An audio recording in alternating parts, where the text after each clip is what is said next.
زادی چییە؟ زادی کورتکراوەی زانکۆی ئازادی دیڕاساتی ئیسلامیە. تێیدا زانستە شەرعیەکان دەخوێنرێت. خوێندن لە زادیدا چەند قۆناغێکی جیاوازە و 5 ئاستی سەرەکی لەخۆ دەگرێت. ئاستەکانی سەرەتایی، ناوەندی، ئامادەیی، پەیمانگە، تایبەتمەندێتی. قۆناغەکانی زادی چین؟ تا ئێستا لە زادی 2 قۆناغ کراونەتەوە کە بریتین لە نیدا و ئامەد. نیدا کە کورتکراوەی ناوەندی دیڕاساتی ئیسلامیە بریتیە لە قۆناغی ناوەندی. ئامەد یان ئامادەی ئامەدی ئیسلامی بریتیە لە قۆناغی ئامادەیی. ئەو کتێبانە چەندن کە لە زادیدا دەخوێنرێن. لە ناوەندیەکەدا کە پێک هاتووە لە 2 پۆل 24 کتێب دەخوێنرێت، واتە بۆ هەر پۆلێک 12 کتێب. لە ئامادەیەکەدا کە پێک هاتووە لە 3 پۆل 6 کتێب دەخوێنرێت، واتە بۆ هەر پۆلێک 20 کتێب. ئەو بوارانە چین کە لە زادیدا دەخوێنرێن.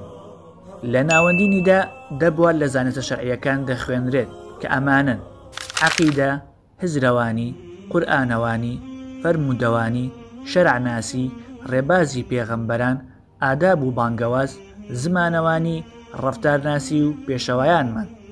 لە ئامادەی ئامەد 11 بواری زانستە شەرعیەکان دەخوێندرێن کە هەندێکیان نوێن بەنیسبەت ئەوانەی لە ناوەندیەکەدا خوێنراون کە ئەمانن: زانستی شەرعی، پێگە و شێواز و ئادابی، عەقیدە، فیکری ئیسلامی، قورئانەوانی، تەفسیر، تەجوید و لەبەرکردن، فەرموودەوانی، سیرە و لەبەرکردن و شیکردنەوە و زانستەکانی فەرموودە، ڕەفتارناسی، بانگەواز، شەرعزانی، مێژووی موسڵمانان، زمانەوانی، عەرەبی و کوردی. ئایا بۆ دەرچوون لە قۆناغەکانی ئامادەیی و ناوەندی دەبێت لە تاقیکردنەوەکان چەند بێنیت؟ دەرچوون لە تاقیکردنەوەی هەر کتێبێک لە ناوەندی و ئامادەییدا لە 170ە. کێ سەرپەرشتیاری ئەم زانکۆیە دەکات؟ زادی لەژێر چاودێری و بەڕێوەبردننی مامۆستا کرێکاردا کراوەتەوە. هەرخۆشی دامەزرێنەری ئەم زانکۆیەیە. تا پێشگواستنەوەی بۆ سەر ماڵپەڕی زادی ڕێمان ڕاستەوخۆ لە خزمەتی خۆیدا تاقیکردنەوەکان دەکران. کێ پرۆگرام منهەجی ئەم زانکۆیی داناوە؟ پرۆگرام منهەجی ئەم زانکۆیە لەلایەن جەنابی مامۆستا کرێکارەوە دانراوە بەڕاوێژ لەگەڵ مامۆستایانی تری زادیدا. هەموو مامۆستایانی زادی قۆناغەکانی خوێندنەکەیان پێش هەموو کەس بڕیوە لە ژێر دەستی جەنابی مامۆستا کرێکاردا. سیستمی خوێندن لە زادی چۆنە؟ زادی لەسەر سیستمێکی پێشکەوتوی بەهێزی ئۆنلاین کار دەکات. تێیدا خوێندکار دوای خوێندنی وانەکان تاقیکردنەوە دەکات لە ڕێگەی ماڵپەڕی زادی ڕێمان. ڕاستەوخۆش دوای تاقیکردنەوەکەی نمرەکانی دەخرێتە بەردەست. فێرخواز تێیدا سەرجەم زانیاریەکانی پرۆفایلەکەی و نمرەکانی پارێزراوە و تەنها مامۆستاکانی دەیبینن. ئایا فێرخواز دوای تەواوکردنی قۆناغەکانی خوێندن دەبێت بەچی؟ ئەوانەی ناوەندی نیدا تەواو دەکەن دەبن بە چالاکوانی ئیسلامی.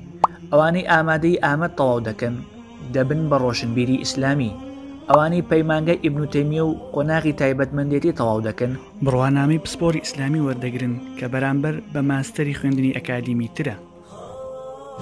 ئایا بڕوانامەی زادی ڕسمیاتی هەیە؟ نەخێر، تا ئێستا ئەو ڕێکارە یاسایانەی بۆ نەگیراوەتە بەر، بەڵام ئەزمونیشمان لەگەڵ دەرچوانی زانکۆکەمان هەیە کە لە شوێنان بە اعتیباری ئاسی عیلمی خۆیان و خوێندن لە زانکۆی مامۆستا کرێکار حسابی جیاواز بۆ بڕوانامەکەیان کراوە. ئەمەش تەنیا ئیمتیازێکە و گرنگتر لەمە بەلای ئێمە و فێرخوازیشەوە فێربوونی زانستە شەرعیەکانە بەو شێوە تۆکمە و گشتگیرە. ئایا زادی چ پەیوەندێکی بە ڕەوتی شاخەوە هەیە؟ پەیوەندی نێوان زادی و ڕەوتی شاخ تەنیا مامۆستا کرێکارە. ئەو کەسەی کە دەیەوێت لە ئەدەبیات و فکری ڕەوتەکە تێبگات هەرکە لەسەری کە سەرجەم قۆناغەکانی زادی بخوێنێت و بیبڕێت، بەڵام بە مەرج نەگیراوە کە هەر کەس لە زادی بخوێنێت دیراسی ڕەوتی شاخ بکات یان دیدی ئێمەی پێپەسەند بێت، بەڵکو هەر کەسێک لە هەر تەمەنێک و هەر لایەنێک بێت ئازادە لە خوێندن لە زانکۆی زادی، تەنانەت دەتوانێت خۆشی نەناسێنێت. ئایا خوێندنی وانەکانی کۆمەڵکاری چین؟ بریتین لە کۆمەڵێک کتێب کە تێیدا ڕۆشنبیری و وعید زیاد دەکات بە قوڵی لە بوارەکانی فیکر و سیاست و کۆمەڵکاری و زاوتی مێژوو، بەروەردەی دەروون و چەندین بواری تر. لێرەدایە کە بۆ خوێندنی وانەکان پێویستە ڕەوتەوان بیت، هەروەها دەبێت پۆلی یەکەمی ناوەندینیدا یان ئامادەی ئامادەت بڕی بێت بۆ خوێندنی ئەموانانە، چونکە وەکو ئاماژەمان پێدا ئەو کەسەی دەیەوێت دیراسی ڕەوتەکە بخوێنێت ئەوە دەبێت لەگەڵ ئەموانە تایبەتانەدا لە زادیش بخوێنێت. ئەگەر پرسیاری ترت هەیە لە کۆمنت بپرسە یان نامە بنێرە بۆ پێیجی زادی ڕێمان.